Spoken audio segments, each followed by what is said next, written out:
Menopause au ukomo wa hedhi. Hiki ni kipindi ambacho mwanamke anakuwa hana uwezo tena wa kupata mfululizo wa hedhi yake kila mwezi kwa kipindi cha miezi 12 au zaidi mfululizo. Katika kipindi hiki mwanamke anapoteza uwezo wa kutengeneza mayai na kubeba ujauzito. Umri halisi wa ukomo wa hedhi au menopause ni kati ya miaka 40 mpaka miaka 50.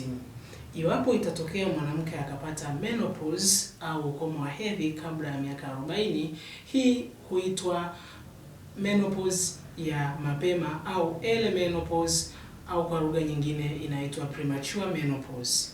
Dalili kuu ya menopause au ukomo wa hedhi ni mwanamke kutopata mfululizo wake wa hedhi kwa miezi 12 au zaidi. Dalili nyingine zinazoambatana na kukoma kwa hedhi au menopause ni kama zifuatazo. Mwanamke anaweza akatokwa na jasho jingi hasa wakati wa usiku.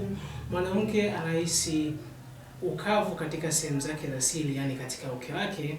Pia mwanamke anapofanya tendo la ndoa huhisi maumivu makali au yanaweza yasiwe makali sana.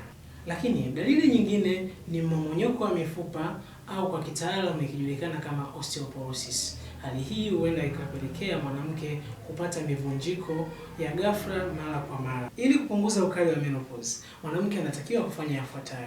Kwanza, anatakiwa kuongeza mazoezi, angalau afanye mazoezi kwa dakika 10 mpaka dakika 30 kwa siku.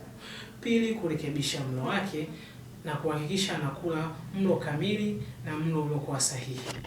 Na tatu, mwanamke anatakiwa kupunguza mawazo, yani stress na msongo wa mawazo, yani depression, ili kuhakikisha hali yake ya afya inaenda vyema. Ikumbuke kuwa menopause sio ugonjwa, ila ni hali ambayo kila mwanamke huipitia pindi anapofikisha umri wa miaka 40 mpaka miaka 50.